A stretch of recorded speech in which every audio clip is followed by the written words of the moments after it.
자, 제5장 공공재 이론 들어가도록 하겠습니다. 자, 우리가 앞에서 시장 실패가 발생할 수 있는데 시장 실패가 발생하는 이유 중에 한 가지로서 공공재의 존재가 있다라고 말씀을 드렸어요. 자, 대체 공공재가 어떠한 재화이길래 공공재의 존재 때문에 시장 실패가 발생할 수 있는지 알아보도록 하겠습니다. 자, 공공재라고 하는 것은요, 두 가지 특성을 가진 재화를 공공재라고 합니다. 자, 첫 번째가 바로 비경합성이에요. 소비에 있어서 비경합성이 있는 재화 이고 and 두 번째 비배제성이 있는 재화를 공공재라고 합니다. 자, 공공재는 비경합성과 비배제성 이 두 가지를 동시에 갖고 있는 재화를 공공재라고 합니다. 자, 그럼 대체 경합성과 배제성이 어떤 뜻이냐? 자, 앞에서 이미 간단하게 한번 언급한 적이 있는데, 자, 경합성 앞에 비자가 붙으면 경합성이 없다는 거죠. 자, 그럼 이제 먼저 경합성 먼저 말씀을 드리면, 소비에 있어서 경합성이라고 하는 것은 어떤 사람의 소비가 다른 사람의 소비 가능성을 감소시키는 그러한 영향을, 그러한 특성을 소비의 비경합성이라고 합니다.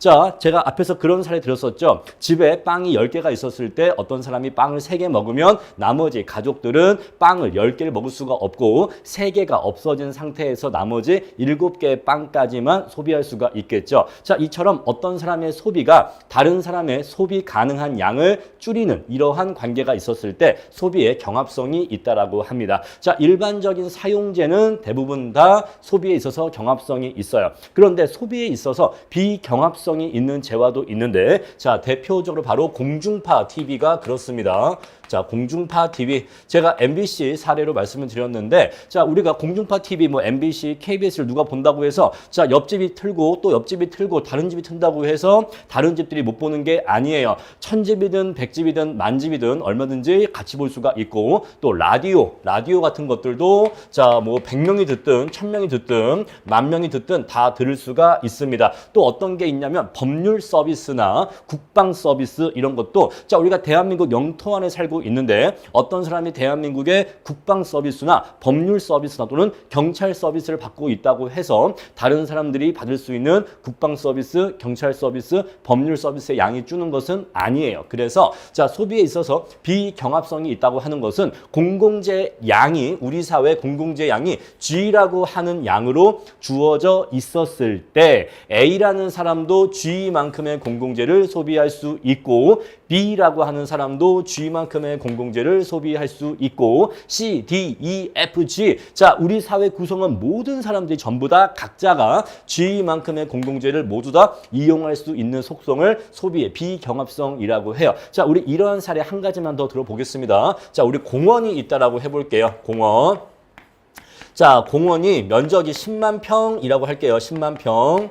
자, 그랬을 때 한 사람이 공원을 이용합니다. A씨가 공원을 이용합니다. 자, A씨는 이 공원을 몇만 평 이용할 수 있죠? 10만 평짜리 공원을 이용할 수 있습니다. 자, B가 또 들어왔네요. 그럼 B는요, A가 공원을 이용하고 있는 상태에서 B가 들어왔는데, 그럼 B는 공원을 5만 평밖에 이용하지 못하나요? 아니죠. B도 그냥 공원 10만 평을 전부 다 이용할 수가 있어요. 자, 우리 이 공원을 이용하는 사람들은요, 다른 사람들이 이 공원을 이용하고 있다 하더라도 새로운 이용자들 역시 공원 10만 평 전체를 다 쓸 수가 있습니다. 자, 이처럼 우리 사회에 공공재가 공급이 되면 이 공공재의 양을 모든 사회 구성원들이 동일한 양을 소비할 수 있어요. 아시겠죠? 자, 왜냐하면 소비에 있어서 비경합성이 있기 때문에 그렇습니다. 자, 다음에 두 번째 비배제성인데, 역시 배제성이 없다는 특성을 비배제성이라고 해요. 자, 배제성은 배제할 수 있는 특성을 얘기하고, 그럼 비배제성은 배제할 수 없는 특성을 얘기하는데, 자, 돈을 낸 사람만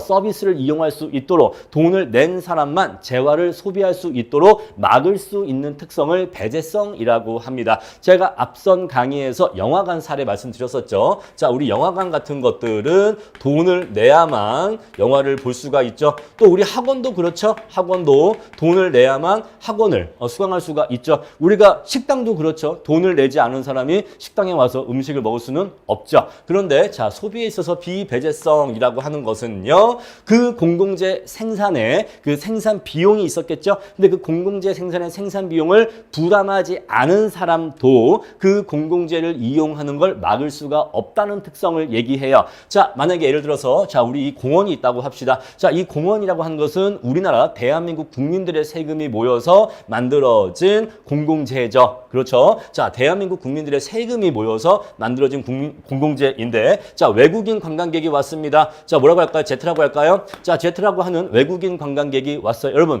외국인 관광객은 요 공원 만드는데 세금 냈습니까? 아니요. 한 푼도 내지 않았거든요. 이 공공재 생산에 필요한 세금을 내지 않았다고요. 돈을 내지 않았어요. 자, 그런데 우리가 이 외국인 관광객의 공원 이용 막을 수 있습니까? 못 막아요. 이해하시죠? 자, 그래서 공공재는요, 그 돈을 내지 않은 사람도 그러한 공공재를 이용하는 걸 막을 수가 없어요. 또 우리 한번 이러한 경우를 보죠. 자, 우리 대한민국 영토 내에서, 자, 이렇게 대한민국 영토 내에서, 자, 국방 서비스가 제공되고 있습니다. 여러분, 국방비로 거의 1년에 한 100조 원 정도 돈이 나가고 있는데, 그러면 그 100조 원의 돈은 어디에서 마련될까요? 다 국민들의 세금이죠. 사람들이 세금을 냈기 때문에 그 돈으로서 국방비를 지출하고 국방 서비스를 국가가 제공할 수 있는 거죠. 자, 그런데 어떤 사람이 있어요? 자, 이 사람은요, 소득이 한 푼도 없습니다. 이 사람은 아무런 경제 활동을 하지 않아요. 그래서 이 사람은 1년에 나라에 내는 세금이 한 푼도 없습니다. 여러분, 국가에 의외로 세금 안 내는 사람 은근히 많습니다. 자, 이 사람은 나라에 세금을 한 푼도 안 내요.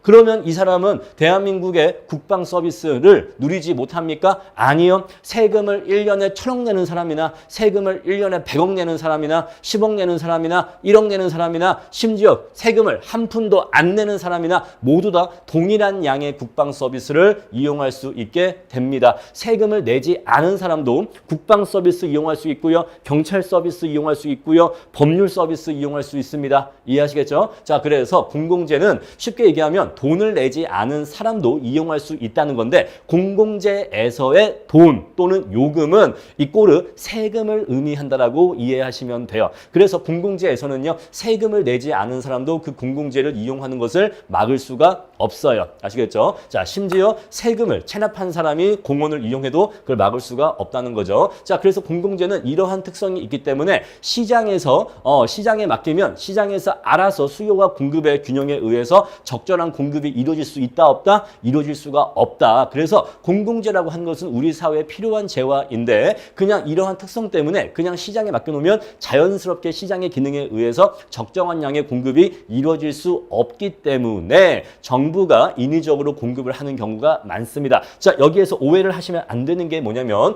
공공재는 정부가 공급하는 재화다. 정부가 공급 또는 정부가 생산하는 재화다. 이렇게 정의하시면 틀린 거예요. 아시겠죠? 요건 틀린 겁니다. 공공재란 정부가 생산 또는 공급하는 재화를 말한다 라고 하면 엄밀한 의미에선 틀린 겁니다. 자, 정부가 생산했다, 민간이 생산했다, 그거에 의해서 구분하는 게 아니에요. 자, 공공재냐 아니면 사용재냐 하는 그 구분은 정부가 생산하면 공공재고 민간이 생산하면 사용재, 그렇게 구분하는 게 아니에요. 생산 주체에 따라서 구분하는 것이 아닙니다. 자, 공공재냐 사용재냐라고 하는 것은, 공공재는 소비의 비경합성과 비배제성이라는 특성을 갖고 있으면 공공재인 거고, 이 두 가지 특성이 없으면 걔는 사용재인 거예요. 아시겠죠? 소비의 경합성과 배제성이 있으면 사용재인 거고, 비경합성과 비배제성이 있으면 공공재인 거예요. 재화의 특성에 따라서 공공재와 사용재가 구분되는 거지, 생산 주체에 따라서 구분되는 것은 아닙니다. 그런데 현실적으로는 아까 제가 말씀드린 것처럼 공공재라고 하는 것은 이러한 특성이 있어서 시장에 맡겨두면 적정 공급이 이루어지질 않아요. 그래서 현실적으로는 정부가 생산, 공급하는 경우가 많을 뿐입니다. 아시겠죠? 자, 정확하게는 공공재는 생산 주체에 따라서 구분되는 개념이 아니다라는 거 말씀드릴게요. 자, 우리 그래서 예를 들어서 공중파 방송, 국방, 경찰 서비스, 공원 이런 것들이 공공재의 대표적인 사례이고요. 공공재는 그 고유한 특성으로 인해서 정부에 의해서 공급되는 경우가 많이 있다라는 거. 자, 우리 이제 이렇게 해서 공공재의 개념 정의를 한번 한번 살펴보았습니다. 자, 그런데 밑에 가치제라고 있는데 많은 수험생분들이 가치제와 공공재의 개념을 혼동하십니다. 자, 공공재와 가치제는 같은 말이 아니에요. 서로 다른 개념입니다. 자, 설명을 드릴게요. 가치제라고 하는 것은요, 가치가 있는 재화야. 어떤 가치가 있냐면 소비할 가치가 있는 재화입니다. 자, 그래서 정부가 보기에는 이 가치제는 매우 좋은 재화이기 때문에 국민들이 일정 수준까지 소비하는 것이 바람직해요. 바람직한데 개인들의 자발적인 선택으로는 과소하게 소비되는 재화를 가치제라고 합니다. 야, 이거 참 좋은 재화인데 우리 국민들이 이 가치제 좀 많이 소비했으면 좋겠는데 우리 정부가 보기에는 국민들이 1인당 이 가치제를 한 100단위 정도 소비했으면 좋겠는데 국민들은 그냥 냅두면 한 2, 30밖에는 소비하지를 않아. 과소하게 소비해. 그래서 그 소비가 장려되는 재화가 바로 가치제예요. 자, 어떤 게 있냐면 교육 서비스라든가 의료 서비스라든가 주택 서비스 이런 것들이 정부가 보기에는 국민들이 많이 소비했으면 하는 그러한 가치제예요. 자, 돈이 있으면 좀 책을 사서 읽고 좀 공부를 좀 했으면 좋겠다라는 거죠. 또 돈이 있으면 그 돈으로 술 마시지 말고 몸이 어디 아픈 데가 있으면 병원에 갔으면 좋겠다라는 것이고, 자, 그리고 돈이 있으면 이 돈을 그냥 흥청망청 유흥비에 쓰지 말고 차곡차곡 모아서 내 집 마련을 해서 사회의 안전망을 확립했으면 좋겠다. 아무래도 사람이 자기 주택이 있는 경우와 자기 주택이 없는 경우에 여러 가지 측면에서 사회의 안전도가 차이가 많이 납니다. 그러니까 쉽게 얘기하면 우리가 자기 집에 거주하거나 또는 살 집이 있는 사람들에 비해서 자기가 살 집이 없거나 주거가 불안정한 사람들이 어떤 그런 그 범죄라든가 어떤 그러한 그 사고의 위험이 높죠. 아무래도 길거리에 노숙하는 게 자기 집에서 거주하는 것보다 어떤 범죄를 저질 위험도 높아지고, 또 집이라는 게 있어야지만 가정을 꾸릴 수가 있고 그 가정이 안정적으로 유지될 수 있기 때문에 사회에도 안정적으로 돌아갈 수가 있게 되겠죠. 자, 그래서 그러한 측면에서 정부가 보기에는 국민들이 교육이나 의료, 주택 서비스 이런 것들은 많이 소비했으면 좋겠다라고 생각하는 제도가 바로 가치제예요. 아시겠죠? 자, 그러면 가치제와 반대되는 비가치제가 있는데 비가치제는요, 담배, 술과 같이 정부가 그 소비가 바람직하지 않다라고 여기는 재화를 비가치제라고 하고, 이러한 비가치제는 정부의 장려 대상이 아니라 규제 대상이 됩니다. 그래서 가치제는 장려 대상이 되고 비가치제는 규제 대상이 된다라는 거. 자, 가치제의 소비를 장려하고 비가치제의 소비를 억제하는 것은 소비자 주권을 침해하는 측면이 있다라고 나와 있는데, 소비자 주권이 뭐냐면 내 돈 가지고 내가 사고 싶은 걸 살 수 있는 권리를 소비자 주권이라고 해요. 자, 어떤 회사원 A씨가 월급 300만 원을 받았습니다. 그러면 이 300만 원으로 이 사람이 이번 달 동안에 어디에 돈을 쓰는 건 사실 그 돈 쓰는 사람 마음이에요. 바로 그게 소비자 주권입니다. 내 마음대로 내가 사고 싶은 거 사는 게 바로 소비자 주권이에요. 예전에 어떤 그 프랑스였나? 어떤 그쪽의 철학자가, 젊은 철학자가 공항에서 마약 소지 혐의로 체포된 적이 있어요. 그랬을 때 그 사람이 뭐라고 했냐면 나는 나를 파괴할 권리가 있다라고 했거든요. 그러니까 내가 마약을 먹든 말든 니네가 뭔 상관인데, 정부가 뭔 상관인데, 그냥 내가 먹겠다는데 나는 내 몸을 스스로 파괴할 권리가 있다, 뭐 이렇게 얘기를 했는데, 그러니까 바로 그게 소비자 주권을 극단적으로 얘기한 거예요. 내가 월급 300만 원으로 소주만 사 마시던 300만 원어치 담배를 피던 그건 내 마음인데 왜 정부가 여기 대해서 뭐라 하고 간섭을 하고 규제를 하냐라고 하는 것은 바로 소비자 주권을 침해하는 소지가 있는데, 그래도 정부는 이러한 가치제의 소비를 장려하고 비가치제의 소비를 규제합니다. 자, 우리 이것을 정부의 온정적 간섭주의라고 해요. 온정적 간섭주의. 자, 아무래도 국민들을 그냥 자유롭게만 놔두면 국민들이 반드시 올바른 선택을 한다고만 보여지지 않기 때문에 정부가 어느 정도는 개입을 하는 거예요. 너 그러면 안 돼 라는 그런 생각으로 정부가 국민들의 소비 활동에 개입, 간섭을 하는 것을 온정적 간섭주의라고 합니다. 아시겠죠? 자, 그래서 가치제의 경우에는 보조금 같은 것을 줘서 소비를 장려하고, 비가치제의 경우에는 세금 같은 걸 때려서, 세금을 아주 무겁게 때려서 규제를 하죠. 자, 그런데 이러한 가치제와 비가치제는 소비에 있어서 경합성도 있고 있고 배제성도 있어요. 자, 이 두 가지 특성이 모두 다 있기 때문에 가치제와 비가치제는 모두 뭐다? 모두 사적제이다 또는 사용제라고도 하는데 용어는 좀 몇 가지가 있습니다. 자, 사적제이다, 사용제이다. 그래서 자, 가치제와 비가치제는 공공제이다 아니다? 공공제가 아니다. 이것들은 그냥 사용제인데 다만 사용제 내에서 소비가 장려되는 재화와 소비가 규제되는 재화 이렇게 구분이 있는 것이다라는 것이에요. 그래서 가치제와 비가치제는 다르고 또 이 가치제든 비가치제이든 이것들은 사용제이기 때문에 이것들은 공공제가 아니다라고 개념을 정리해 주시면 되겠습니다. 자, 그럼 이제 교재 밑에 공공재의 특성 보도록 할게요. 자, 먼저 비경합성부터 나옵니다. 자, 비경합성은 경쟁할 필요가 없다는 거예요. 너도 우리 공원 전체를 다 소비할 수 있고 나도 이 공원 전체를 다 소비할 수 있기 때문에 누가 이 공원을 더 많이 소비하나 갖고 싸울 필요가 없다는 거죠. 자, 따라서 비경합성이 있으면 경쟁할 필요가 없어요. 왜냐하면 줄지 않기 때문에 그래요. 어떤 사람이 공원을 산책하고 있다고 해서 내가 산책할 수 있는 공원의 면적이 줄어드는 게 아니란 말입니다. 그래서 경쟁할 필요가 없다라는 것이에요. 자, 사용제인 빵은 누가 먹어버리면 다른 사람이 그만큼 못 먹게 되지만 공중파 TV는 몇 집이 본다고 해도 다 같이 볼 수가 있어요. 공중파 방송의 양이 줄지를 않습니다. 자, 이러한 특성으로 정리해 주시면 되고요. 자, 비경합성은 어떤 개인이 공공재를 소비하더라도 다른 사람의 공공재 소비를 감소시키지 않는 특성을 비경합성이라고 하고 공중파 TV가 대표적인 사례입니다. 자, 다음에 비경합성이 있는 재화를 위해서 경쟁할 필요가 없고요. 비경합성이 있는 경우에는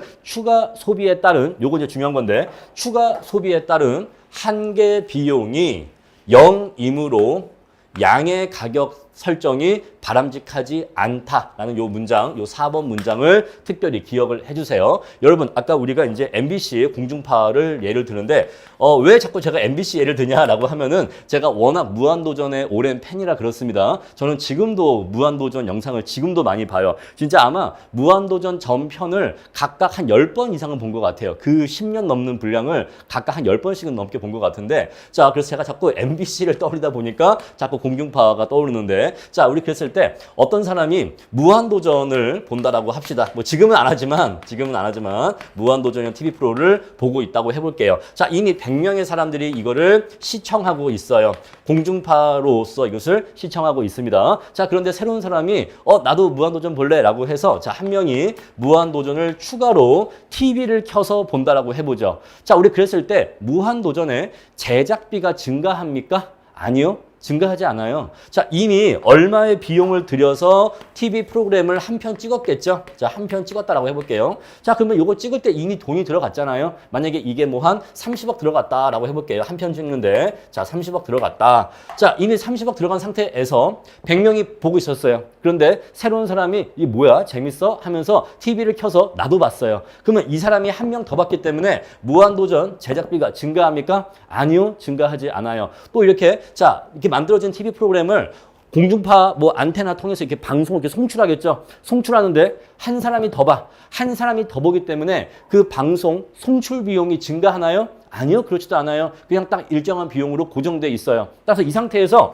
이용자가 증가한다고 해서 한 사람씩이 더 보고 한 사람씩이 더 소비한다고 해서 공공재에 추가적인 생산비가 발생합니까? 아니요, 발생하지 않아요. 바로 그게 한계 비용이 0이라고 얘기하는 거예요. 한계 비용이 0이다. 이게 무슨 말인지 아시겠죠? 공공재에 생산 비용이 들지 않는다가 아니야. 그죠? 자, 무한도전 한 편 만드는데 30억이 들어간대. 오케이. 공공재 만드는데 생산비 들어가요. 오해하시면 안 돼요. 한계 비용이 0이다라고 한 것은 생산비가 들지 않는다를 의미하는 게 아니에요. 자, 그랬을 때, 자, 이 무한도전 한 편을 시청자가 늘어난다고 해서 요거 생산비가 추가로 증가하는 것은 아니라는 거예요. 아시겠죠? 자, 시청자가 1000명이든 10,000명이든 100만 명이 되든 이렇게 시청자가 늘어난다고 해서 추가적으로 소비한다고 해서 그 생산 비용이 증가하는 것은 아니라는 거죠. 바로 이것이 비경합성의 특성이에요. 아까 우리 공원이 있잖아요. 자, 이 공원이 있는데 자, 이 공원을 만드는데 100억의 돈이 들어갔다라고 해볼게요. 자, 10만 평짜리 공원 만드는데 100억의 돈이 들어갔다라고 한번 가정해 보겠습니다. 자, 그랬을 때 이용자가 100명이 이용하고 있어요. 100명이 이용하는데 새로운 주민이 이사를 와서 자, 새로운 주민 한 명이 추가로 이 공원을 이용합니다. 자, 그러면 이 공원의 생산비가 더 증가합니까? 아니에요. 100억을 들여서 공원을 만든 거고 이 사람이 한 명 더 이 공원을 이용한다고 해서 그것에 따른 추가 비용이 발생하는 건 없어요. 그냥 만들어진 공원에 들어가서 산책만 하면 되는 것뿐입니다. 아시겠죠? 이용자가 증가한다고 해서 그거에 따라서 추가적인 생산비가 발생하는 게 아니라는 거예요. 그래서 우리 이것을 추가 소비에 따른 한계 비용이 0이다라고 얘기하는 겁니다. 어떤 의미인지 정확하게 이해하세요. 공공재의 생산 비용이 0이다를 의미한 게 아니라 추가적인 소비에 따른 추가적인 생산비가 들지 않는다라는 뜻으로 이해를 하셔야 돼요. 근데 우리가 앞에서 공부하기를 완전 경쟁 시장에서는 자원 배분의 효율성이 달성된다고 했고 그 조건으로서 P = MC가 성립하면 자원 배분의 효율성이 달성된다라고 했단 말입니다. 자, 그러면 우리가 자원을 효율적으로 배분하기 위해서는 그 재화의 가격을 그 재화의 MC 한계 비용과 일치시켜서 가격을 설정해야 되는데 자, 공공재의 경우에는 비경합성이 있기 때문에 MC가 얼마라고요? 0. MC가 0이라고요. MC가 0이야. MC가 0이기 때문에 자원 배분의 효율성을 위해서는 가격을 원래 얼마로 매겨야 되는 거예요? 가격도 0. 자, 가격을 0으로 매겨야지만 P = MC가 되기 때문에 자원 배분의 효율성을 달성할 수 있게 됩니다. 그런데 여기에다가 공짜가 아니라 양의 가격을 매겨버리면 P = MC가 성립합니까? 성립하지 않아요. 양수 0이기 때문에 양수와 0은 똑같지가 않아서 이퀄이 성립하지 않게 되겠죠. 자, 이렇게 해버리면 양의 가격을 설정해버리면 P = MC가 성립해요? 안 해요? 성립하지를 못해. 그 말은 곧 자원 배분의 효율성을 달성하지 못한다는 거죠. 그래서 바람직하지 않다라고 하는 거예요. 자, 왜 바람직하지 않으냐면 효율성을 달성할 수 없게 되기 때문에 그렇습니다. 자원 배분의 비효율성을 초래하기 때문에 바람직하지 않다라고 하는 거예요. 개념 이해하시겠죠? 자, 이렇게 해서 비경합성이라는 특성이 있으면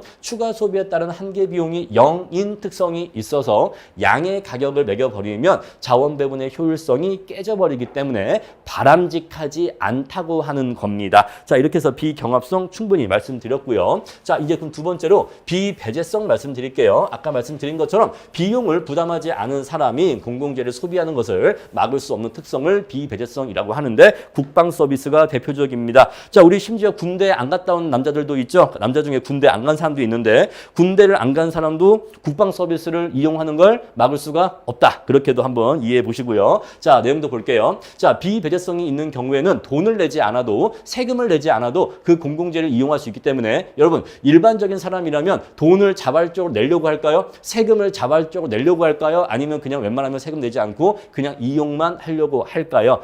그냥 이용만 하려고 하는 게 일반적인 모습이겠죠? 바로 그게 무임승차자의 문제가 발생한다는 거예요. 자, 이 공원이 있는데 자, 마을 주민들이 모여서 회의를 해요. 마을 주민들이 총 100명이 있는데 자, 우리 마을에 공원이 있으면 참 좋을 것 같아.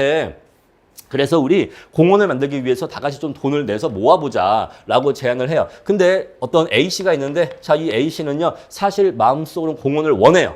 공원이라는 공공재를 원하는데 이 공공재의 생산 비용을 내고 싶지는 않아요. 그러면은 A씨는요, 나는 공원 싫은데? 라고 얘기해요. 나는 공원 싫어. 나는 공원 좋아하는 사람 아니야. 라고 한 다음에, 그래? 그러면 A씨는 공원이 싫다고 하니까 얘는 놔두고 우리끼리 돈을 내서 공원을 만들자. 이렇게 만들었어요. 근데 이 공원은 공공재죠? 공원이 만들어진 다음에 A씨가 이 공원 이용할 수 있어요? 없어요? 이용할 수 있단 말입니다. 바로 그게 뭐라고요? 비배제성이라고요. 돈을 내지 않은 사람도 이용하는 걸 막을 방법이 없단 말입니다. 아시겠죠? 자, 그래서 무임승차자의 문제가 발생하게 돼요. 자, 그래서 또 중요한 내용이 나오게 되는데 비배제성이 있는 재화의 경우에는 비용을 지불하지 않아도 소비할 수 있기 때문에 양의 가격 설정이 불가능해요. 양의 가격 설정이 불가능합니다. 여러분 보세요. 우리가 영화 보러 가는데 요새 영화표 하나에 1인당 거의 한 12,000원 정도 하는 것 같더라고요. 자, 근데 이게 영화관이 있는데 자, CGV 이렇게 영화관이 있는데 입구에 알바생이 없어. 여러분 표 검사를 안 한다고 합시다.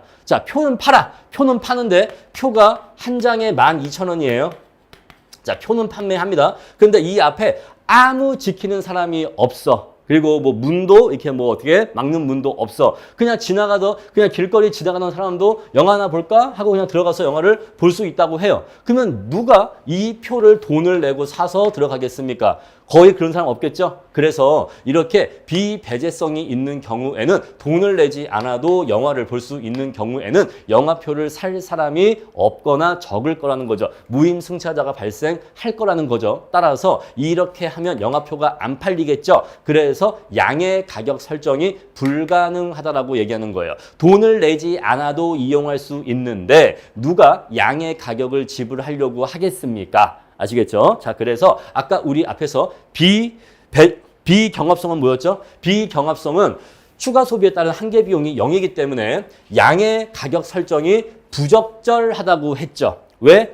비효율성 때문에 자원 배분의 효율성이 깨지기 때문에 부적절하다고 했어요. 근데 비배제성은요, 돈을 내지 않아도 이용할 수 있기 때문에 양의 가격 설정이 불가능한 거예요. 요 내용을 잘 구분하셔야 됩니다. 비경합성은 부적절하고 비배제성은 불가능한 거예요. 요거 여러분들 잘 정리해서 헷갈리지 않으시도록 정리해 주시면 되겠습니다. 자, 그럼 이제 지금까지 드린 말씀 좀 정리를 하면, 자, 비경합성과 비배제성 이 두 가지를 모두 만족하는 재화를 공공재라고 한다라고 했는데, 자, 이 두 가지를 AND로 모두 완벽하게 충족하는 공공재를 순수 공공재라고 해요. 자, 우리 이것을 순수 공공재라고 합니다. 자, 그리고 이 두 가지가 모두 없는 재화를 우리는 사용재라고 합니다. 자, 그래서 사용재와 공공재는 서로 반대말이 되겠죠. 그런데 자, 이 두 가지 특성 중에서 뭐 하나는 있고 뭐 하나가 없는 경우가 있어요.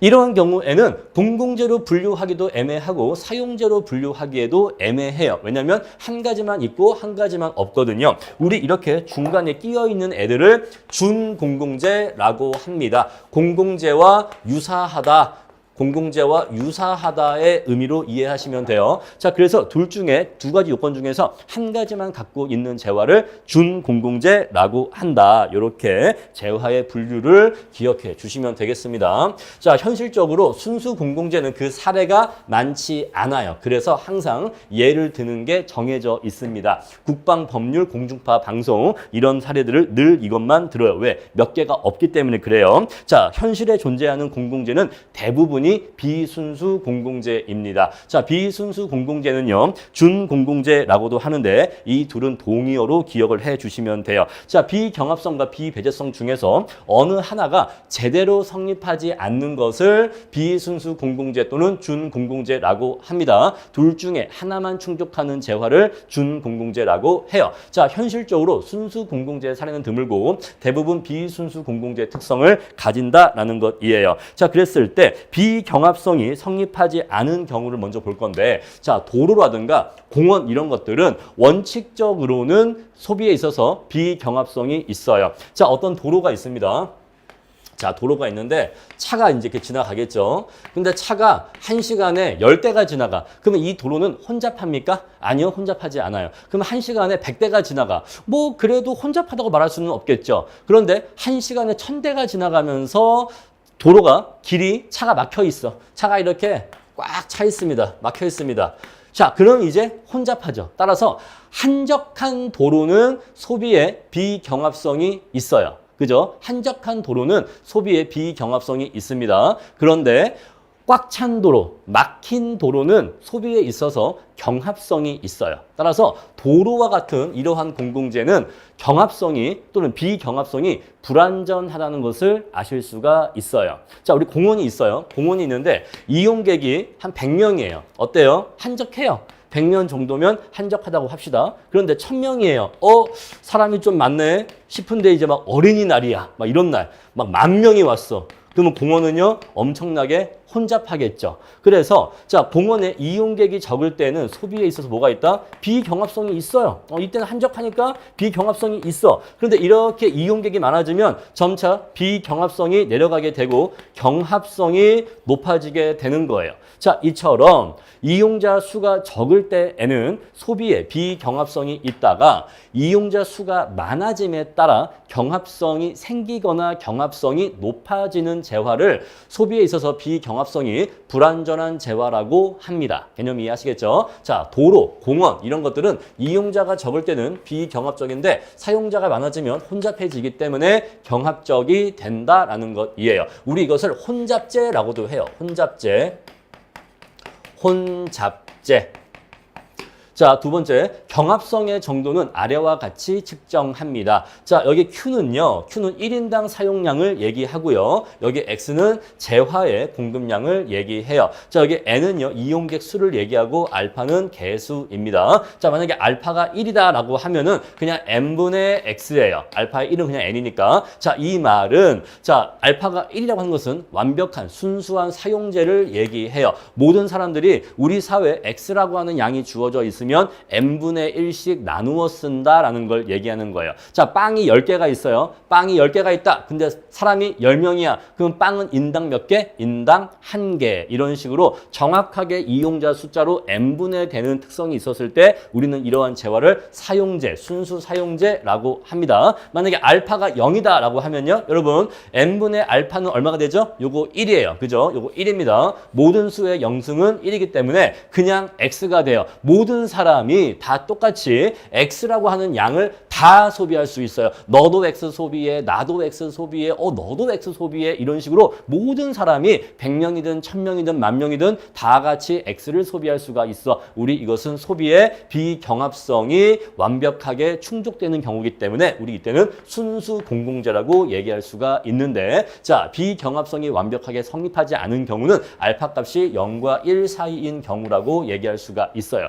그래서 알파 값이 0과 1 사이인 경우에는 이용자 숫자가 증가하면 1인당 소비할 수 있는 재화의 양이 감소하는 특성을 보이겠죠. 자, 우리 이렇게 해서 소비의 비경합성이 어느 정도나 성립하는지를 측정할 수가 있다라는 것이에요. 자, 두 번째, 비배제성이 성립하지 않는 경우인데 자, 케이블 TV 방송이나 유료 고속도로는 요금을 받음으로써 무임승차를 배제할 수 있습니다. 그래서 자, 공공재 중에서 공중파 방송이 아니라 케이블 TV 방송이나 우리 뭐 넷플릭스 이런 거 있죠. 뭐 왓챠 이런 거 있죠. 그런 것들은 돈을 내야만 볼 수가 있기 때문에 방송이라고 해서 전부 다 공공재인 건 아니고 이렇게 돈을 낸 사람들만 볼 수 있는 방송의 경우에는 비배제성이 있다고 할 수 있고 또 도로도 일반 국도, 여러분 국도는 요금을 받지 않아요. 자, 국도는 요금을 받지 않습니다. 그러니까 얘는 아무나 이용할 수가 있죠. 세금을 내지 않은 사람도 국도 이용할 수 있는데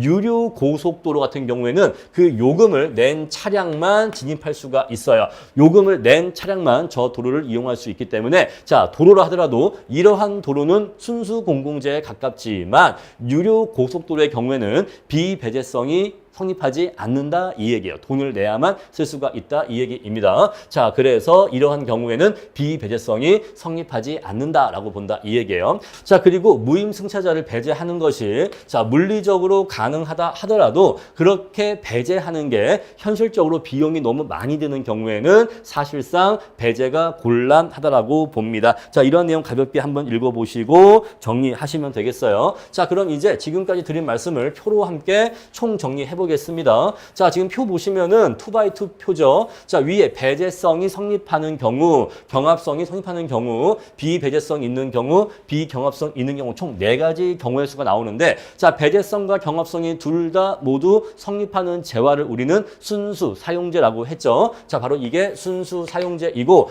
비경합성과 비배제성이 모두 충족되는 재화를 우리가 순수 공공재라고 했죠. 자, 그러면 둘 중에 하나만 성립하는 재화를 우리가 준공공재, 준공공재 또는 비순수 공공재, 비순수 공공재라고 했는데 자, 먼저 이걸 볼게요. 자, 한산한 고속도로에서 한산하기 때문에 소비의 비경합성이 있죠. 만약에 혼잡하다라고 했으면 혼잡한 도로의 경우에는 소비에 경합성 있는 경우입니다. 한산하면 비경합성 있는 거고 혼잡하면 경합성 있는 거예요. 아시겠죠? 요거 한번 적어드릴까요? 자, 혼잡한 도로가 있고 한산한 도로가 있는데 자, 혼잡한 경우에는 경합성이 있는 겁니다. 소비의 경합성 있는 거고 한산한 경우에는 비경합성 있는 거예요. 아시겠죠? 자, 그래서 한산하니까 비경합성 있는 거고 고속도로기 때문에 돈을 내야만 들어갈 수 있는 도로거든요. 고속도로는 이용요금을 받는단 말입니다. 그래서 돈을 내야만 톨게이트 통해서 진입할 수가 있어요. 그래서 돈을 내야만 이용할 수 있으니까 배제성 있는 거예요. 아시겠죠? 자, 케이블 TV는 돈을 내야만 볼 수 있기 때문에 배제성 있지만 옆집이 보는데 다른 집이 튼다고 해서 그 다른 집이 못 보는 게 아니에요. 화질이 떨어지는 게 아닙니다. 따라서 소비에 비경합성 있죠. 자, 두 번째. 자, 맑은 하천은요. 자, 하천이기 때문에 돈을 낸 사람만 이용할 수 있는 게 아니라 누구든 이용할 수가 있어요. 그죠? 우리가 지나가는 시냇물을 물을 떠먹거나 발을 담그거나 사실 누구나 할 수가 있죠. 그래서 하천이기 때문에 돈을 내지 않아도 이용할 수가 있어요. 그런데 맑은 물이라고 하는 것은 누가 물을 사용하면 그 물이 오염되기 때문에 다른 사람들, 그 뒤에 이용하는 사람들은 맑은 물을 이용하지 못할 수도 있어요. 이해하시겠죠? 그래서 맑은 물은 경합성이 있는 거예요.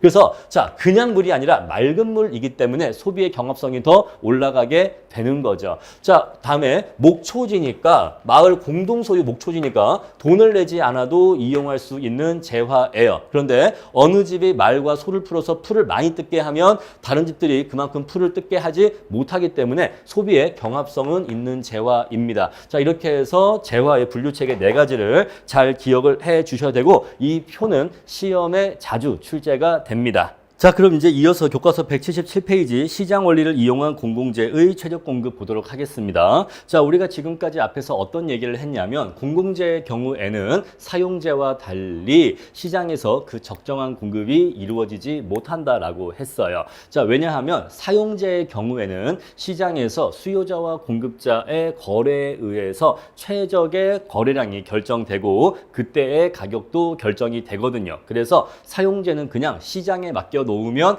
알아서 최적의 공급이 이루어지게 됩니다. 시장은 스스로 완벽하고 효율적이니까요. 그런데 공공재의 경우에는 그러지를 못해요. 자, 우리가 정리를 해보면 공공재라고 하는 것은 그 공공재의 고유한 특성이 있죠. 자, 이러한 특성으로 인해서 시장에서 적정한 공급이 이루어지지를 못합니다. 적정 공급이 이루어지지를 못해요. 자, 그것으로 인해서 우리 사회에 필요한 공공재가 적절하게 공급되지 못하기 때문에 그것으로 인한 시장 실패가 발생하게 되는 거예요. 그래서 자원 배분의 효율성을 달성하지 못하게 되는 거죠. 자, 그래서 이제 경제학자들이 연구를 해본 거예요. 공공재도 사용재처럼 시장에서 적정한 공급이 이루어지도록 할 수는 없을까?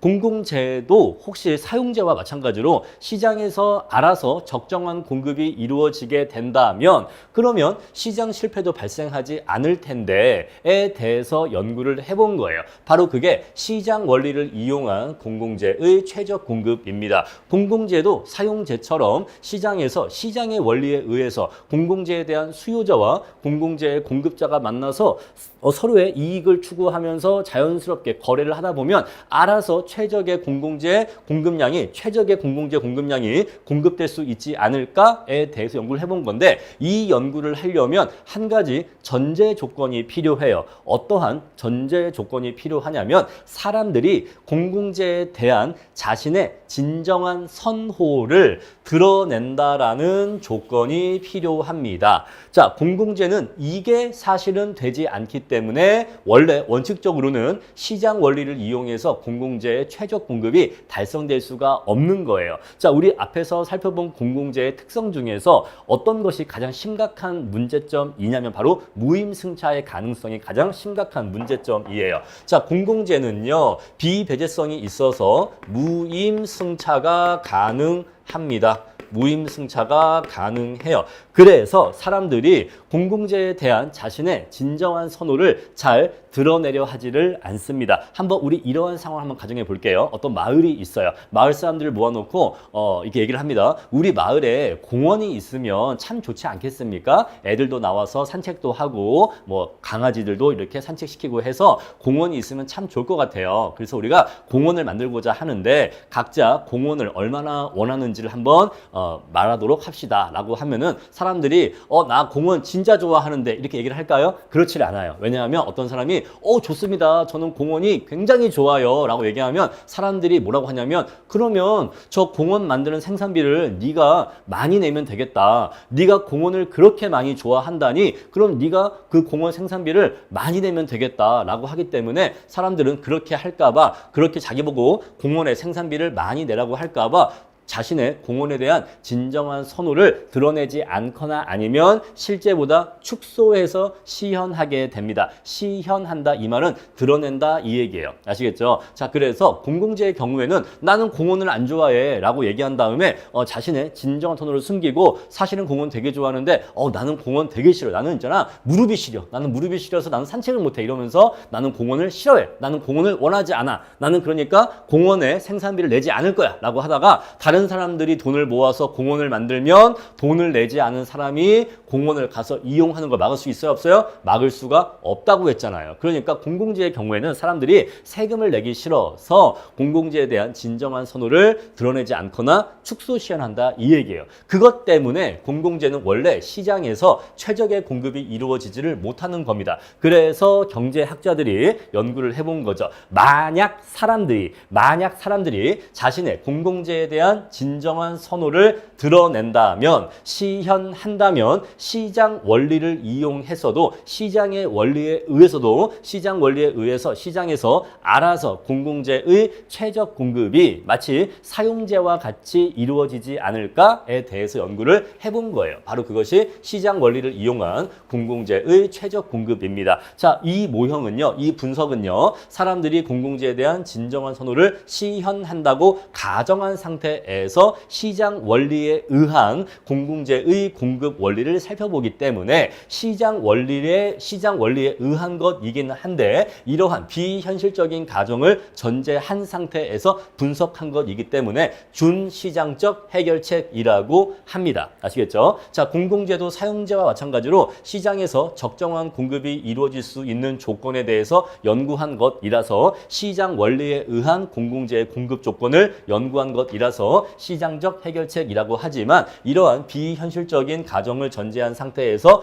연구한 것이기 때문에 준시장적 해결책이라고 해요. 아시겠죠? 우리가 지금 뭐에 대해서 연구할 것인지 공부할 것인지 그 개념을 정확하게 정리를 해 놓으시고요. 자, 이러한 원리를 이용해서 공공재의 최적 공급을 분석하는 모형은 공공재만을 분석하는 부분 균형 분석 모형이 있고 사용재까지 동시에 고려하는 일반 균형 분석 모형이 있는데 우리 이 세 가지를 모두 다 공부하게 될 겁니다. 자, 제일 먼저 보웬 모형부터 공부를 할 건데요. 자, 이 보웬 모형을 공부하실 때는 공공재의 최적 공급 조건만 공부하는 게 아니라 이것과 대비되는 사용재의 최적 공급 조건까지 같이 공부하시는 게 사용재와 공공재의 특성을 대비할 수 있기 때문에 보통 이 두 가지를 같이 설명합니다. 자, 그럼 내용 보도록 할게요. 먼저 사용재의 최적 공급 조건을 먼저 한번 도출해 볼게요. 자, 우리 앞에서 기초경제학 시간에 공부하셨겠지만 어떤 사회가 A와 B 두 명으로 이루어진 사회라고 한다면 A의 수요 곡선과 B의 수요 곡선을 수평합을 하게 되면은 시장 전체의 수요 곡선이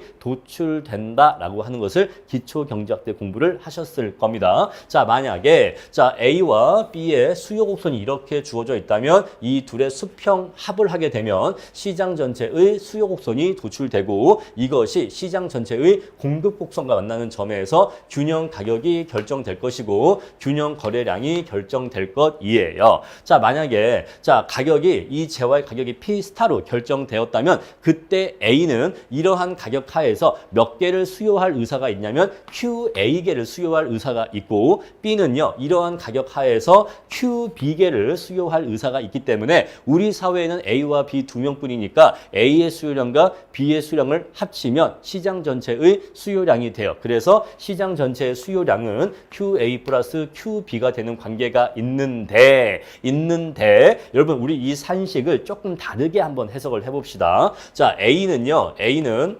QA개만큼을 소비한대요. 그죠? 자, 그러면 B는요, 몇 개를 소비할 수 있는 겁니까? 자, 우리 사회 전체의 균형점이 여기기 때문에 우리 사회에는 이 재화가 Q스타개만큼이 공급된다는 걸 알 수가 있죠. A가 이미 QA개만큼을 소비했다라고 친다면 B는요, B가 소비할 수 있는 수량은 Q스타개 빼기 A개를 뺀 것만큼이 B가 소비할 수 있는 수량이에요. 자, 왜 여기서 이러한 관계가 발생하냐면, 왜 얘를 빼줘야 하냐면, 사용자의 경우에는 뭐가 있다? 소비의 경합성이 있다. 자, 우리 사실은 QA 더하기 QB 한 게 시장 전체의 Q스타다라고 쓰는 것이 사실은 사용자의 어떠한 특성을 보여주고 있다? 바로 소비의 경합성을 보여주고 있다는 거예요. 바로 이게 소비의 경합성을 보여주고 있는 겁니다. 자, 그래서 만약에 이게 3개고 얘가 7개고 얘가 10개라고 한다면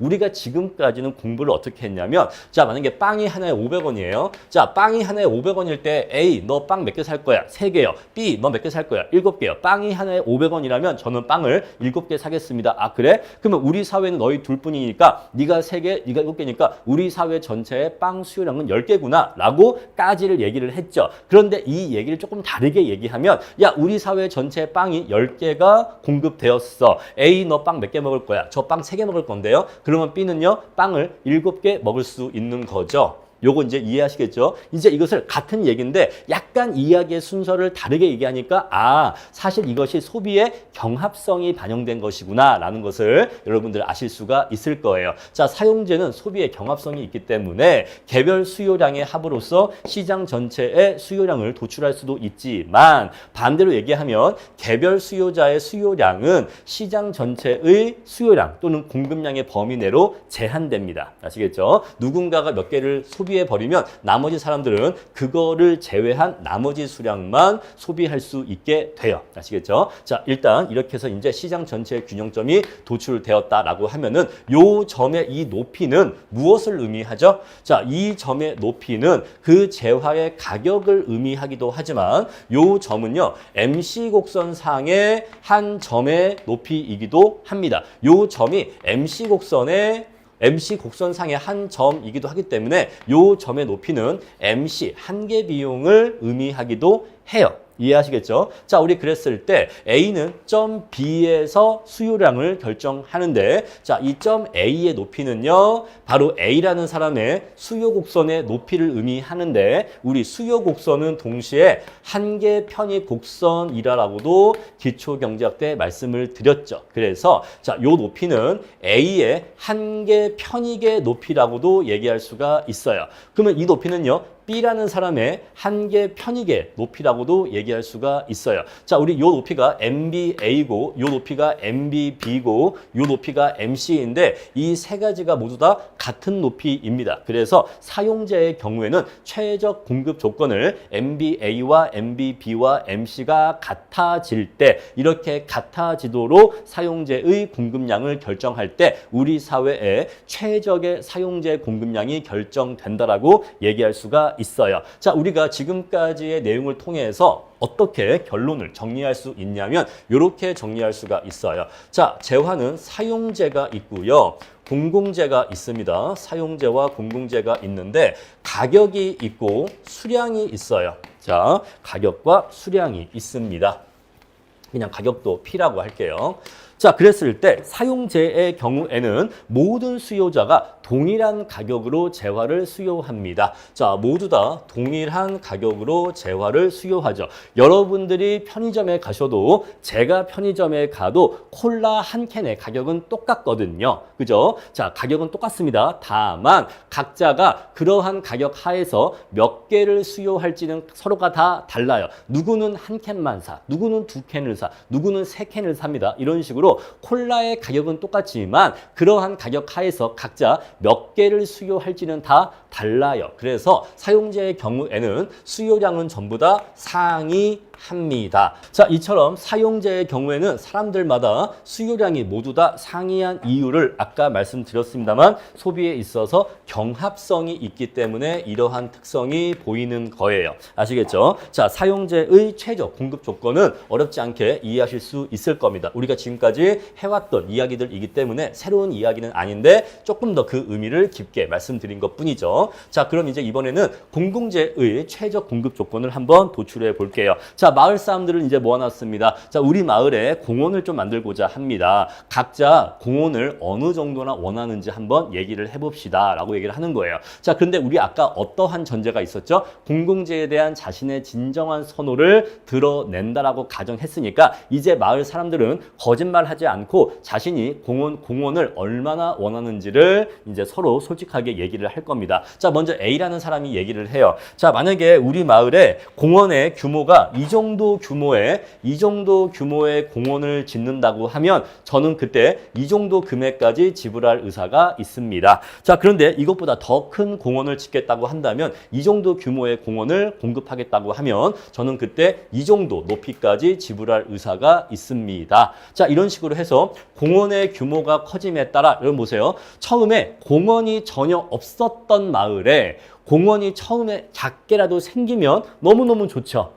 마을에 쉼터가 생기니까 너무너무 좋은데 이 공원이 점차 면적이 커지다 보면 면적이 이렇게 점차 커진다고 해서 그대로 그거의 n배만큼 계속 기분이 좋아지는 게 아니라 공원이 커지는 정도에 비해서 추가적으로 더 기분이 좋아지는 정도는 체감하기 마련이죠. 여러분, 우리 일반적으로 수요 곡선은 이렇게 우하향하잖아요. 왜냐하면 재화의 소비량이 증가할수록 그 추가적인 소비에서 얻어지는 추가적인 만족의 크기가 점차 작아지기 때문에 일반적으로 한계 편익 곡선은 우하향하는 게 일반적이란 말입니다. 그래서 공원의 규모가 커지면 커질수록 싫은 건 아닌데 추가적으로 더 기분이 좋아지는 정도가 점차 체감하기 때문에 한계 편익 곡선이 이렇게 내려가게 되겠죠. 자, A가 자신의 공공재에 대한 진정한 선호를 이렇게 드러냈습니다. 저는 공원을 이 정도로 좋아합니다. 자, 작은 공원이라면 이 정도 높이까지 낼 의사가 있고 큰 공원이라면 그때는 이 정도 금액까지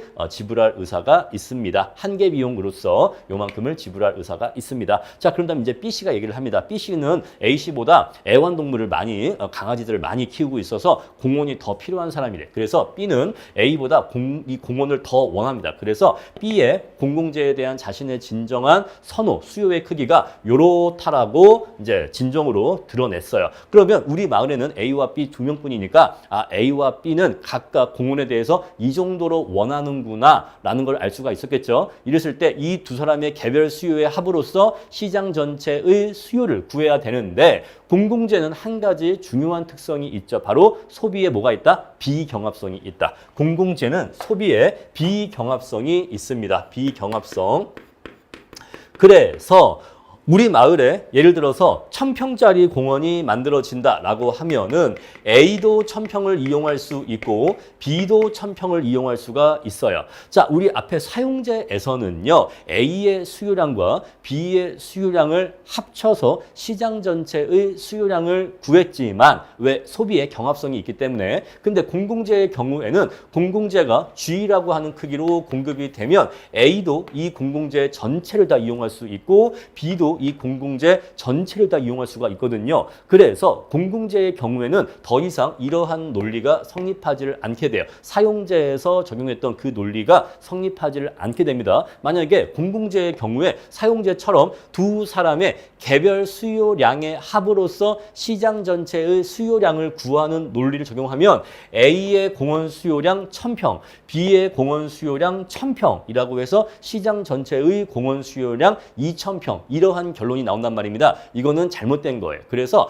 공공재의 경우에는 수량을 더하는 게 아니에요. 사용재는 수량을 더합니다. 왜? 소비의 경합성 때문에. 그런데 공공재의 경우에는 수량을 더하는 게 아니라 공공재 생산의 비용을 더하는 거예요. 공공재는 어떠한 양이 공급이 되면 이 양은 A나 B나 어차피 다 같이 이용한단 말입니다. 서로 이용하는 공공재 양에는 차이가 없어요. 자, 공공재의 경우에는 수량이요 동일해요. 수량이 동일합니다. 자, 이거를 동일한 양을 소비한다 또는 수요한다 이렇게 얘기할 수가 있겠죠. 다만 뭐가 문제예요? 그 공공재 생산 비용을 충당하는 게 문제예요. 자, 공공재 생산 비용을 어떻게 충당할 건데에서 공공재를 더 좋아하는 애가 더 많이 내도록 하자 이렇게 하는 거예요. 그래서 공공재의 경우에는 개별 수요 곡선을 수직합을 합니다. 수직합을 한다고 하는 것은 공공재의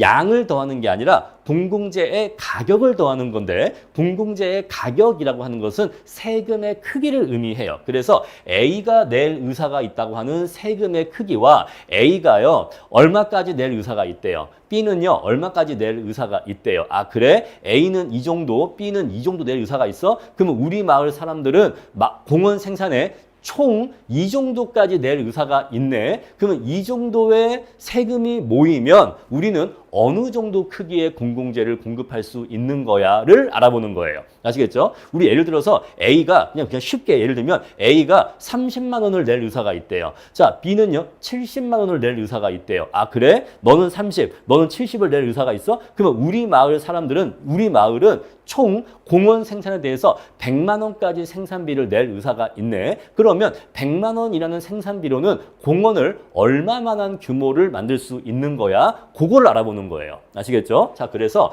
이 둘의 수직 합을 구해서 각자가 지불할 의사가 있는 금액의 합을 구하는 거야. 세금의 조세액의 합을 구하는 거라고. 이렇게 해서 수직 합을 구해줘요. 그럼 이제 이렇게 해서 시장 전체의 수요 곡선이 도출이 됩니다. 자, 이 시장 전체 수요 곡선과 공공재 공급 곡선이 만나는 점에서 자, 공공재의 가격과 공공재의 최적 공급량이 결정이 돼요. 자, 그러면 이제 공공재의 공급량은 Q스타로 결정이 된 거예요. 우리 마을에는 Q스타만큼의 이 정도 사이즈의 공원이 건설될 겁니다. 자, 이 정도 면적의 공공재가 공원이 건설이 될 거예요. 그랬을 때 이만한 공원을 만드는데 돈이 얼마나 필요하대요? P스타만큼의 돈이 필요하대요. 그러면 이 돈은요, 누가 각각 얼마씩 내죠? 자, 이 정도를 공급할 때 그때 A는요, 이 정도 공원을 공급할 때 A만큼을 낼 의사가 있다고 했고 얘를 30이라고 할게요.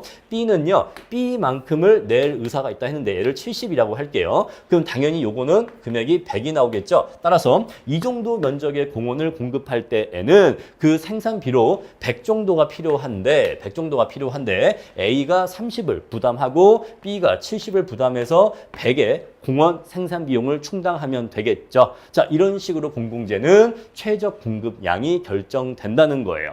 자, 이렇게 해서 정리하겠습니다. 공공재는 소비에 있어서 비경합성이 있기 때문에 자, 모두가 동일한 양을 소비해요. 다만 서로가 각자 내는 세금의 크기는 상이합니다. 공공재 생산 비용을 부담하는 정도는 차이가 있다는 거예요. 이 내용 이해하시겠죠? 자, 지금까지의 내용을 총 정리하면 이렇게 수식으로 정리할 수가 있어요. 공공재 생산 비용은 A가 내는 돈과 B가 내는 돈의 합으로서 충당된다. 이렇게 정리를 하시면 되겠어요. 그러면 A는 세금을 얼마나 내나요? A가 좋아하는 것만큼 이 면적, 이 정도 용량의, 이 정도 수량의 공공재 공급에 대해서 A가 낼 의사가 있는 돈과 B가 낼 의사가 있는 돈의 합으로서 공공재 생산 비용을 충당하면 된다. 그래서 MBA 플러스 MBB가 이꼬르 MC인 것이 공공재의 최적 공급 조건입니다. 자, 이렇게 해서 공공재의 최적 공급 조건을 도출하는 것이 바로 보웬 모형이에요. 자, 그럼 이제 우리는 이어서 린달 모형을 공부할 겁니다. 자, 린달 모형은요, 보웬 모형과 마찬가지로 공공재의 최적 공급 조건에 대해서 분석을 하기 때문에 내용이 매우 유사합니다. 그런데 차이점이 뭐냐면 우리 앞에서 보웬의 모형에서는 공공재 최적 공급 조건이 MBA와 MBB의 합이 MC와 같아지도록 공공재를 공급할 것이었잖아요. 각각의 한계 편익과 한계 비용이 나왔습니다. 자, 그래서 A는 MBA만큼을 부담하고 B는요, MBB만큼을 부담하면 됐죠. 되겠죠. 그런데 자, 린달 모형은요. 양자의 비용 부담 비율이 결정돼요. 그래서 네가 얼마, 내가 얼마가 아니라 네가 몇 퍼센트, 내가 나머지 퍼센트. 만약에 네가 공공재 생산 비용의 30%를 부담하면 내가 나머지 70% 부담하면 돼. 만약에 네가 45% 부담한다면 내가 55% 부담하면 돼. 이런 식으로 두 사람의 공공재 생산의 비용 부담 비율이 결정됩니다. 자, 이게 한 가지 특징적인 차이점이에요. 아시겠죠? 자, 우리 가정 보도록 할게요. 사회 구성원은 A와 B 두 명뿐이고 공공재는 한 가지만 존재하고 공공재 한 개 생산 비용 MC는 일정하대요. 자, 한 개 생산 비용이 MC가 일정하니까 MC는 수평선으로 주어져 있겠죠. 각 개인은 공공재에 대한 진정한 선호를 시연한다라고 가정합니다. 자, 우리 이러한 그래프를 통해서 설명을 드릴 건데, 자, 이 그래프는요. 자, 일단 여기는 A의 원점이에요. A의 원점이고 요 그래프에 세로축 길이가 있는데 이 세로축 길이가 1입니다. 세로축 길이가 1이에요. 자, 그래서 여기 원점에서 출발해서 위로 올라갈수록 A의 부담 비율이 상승한다는 걸 의미해요. 만약에 여기가 중간점이 여기라면 바로 여기가 50% 지점이 되겠죠. 자, 그래서 만약에 이 점에서 결정이 이루어진다면 공공재 전체 생산 비용 중에서 A가 50% 절반을 부담하고 B가 절반을 부담한다는 결과가 도출되는 겁니다. 만약에 균형점이 요 높이에서 결정이 되고 여기가 60%라고 한다면 전체 공공재 생산 비용 중에서 A가 60%를 부담하고 B가 나머지 40%를 부담하는 것으로 공공재 생산의 비용 부담 비율이 결정되었다는 걸 의미해요. 아시겠죠? 자, 따라서 여기 세로축 길이가 1이라고 하는 것은 공공재 생산 비용이 1원이 든다를 의미하는 게 아니라 여기는 공공재 생산의 비용 부담 비율이기 때문에 100%를 의미한다라고 이해하시면 돼요. 자, 공공재 전체 생산 비용이 이 정도인데 그 중에서 A가 몇 퍼센트를 부담할 거고 B가 나머지 몇 퍼센트를 부담할 거냐, 그러한 의미로 이해를 하셔야 됩니다. 자, 우리 그리고 여기 가로축 길이는요, 공공재의 생산량이에요. 그래서 오른쪽으로 올수록 공공재의 생산량, 생산 규모가 커진다고 하는 것을 알 수가 있습니다. 자, 우리 그랬을 때 A라고 하는 사람은요, 공공재의 생산 규모가 이렇게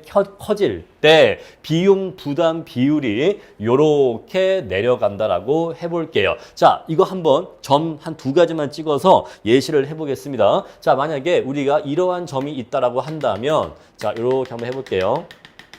얘기를 70%라고 해보겠습니다. 자, 그러면 얘를 G1이라고 할게요. 자, G1이라고 하는 수준의 공공재를 공급한다고 하면 저 공공재 생산 그 비용의 70%까지를 A가 부담할 비율이 의향이 있다는 거예요. 왜냐하면 G1이라고 하는 규모는 굉장히 작은 규모야. 굉장히 작은 규모이기 때문에 A가 굉장히 원하는 상태입니다. 우리 마을에 공원 좀 있었으면 좋겠는데 해서 공원을 만든다고 하는데 에게 고작 저렇게 작게 만든다고 나는 공원이 더 컸으면 좋겠는데 나는 공원이 매우 필요한데, 자, 공원이 없던 마을에 공원이 생기면 나는 엄청나게 큰 만족을 느낄 거야. 나는 따라서 이 공원 생산 비용의 많은 부분을 내가 부담할 의향이 있어. 이렇게 이해하시면 돼요. 그런데 이제 점차 공원의 규모가 커지다 보면은 이렇게 공원의 규모가 커지다 보면은 자, 이 정도 공원 규모면 꽤 충분해. 나는 그래서 이 정도 공원의 규모라면 나는 이 정도 비용을 부담할 의향이 있어라고 해서 마치 한계 편익 곡선이 우하향하는 것처럼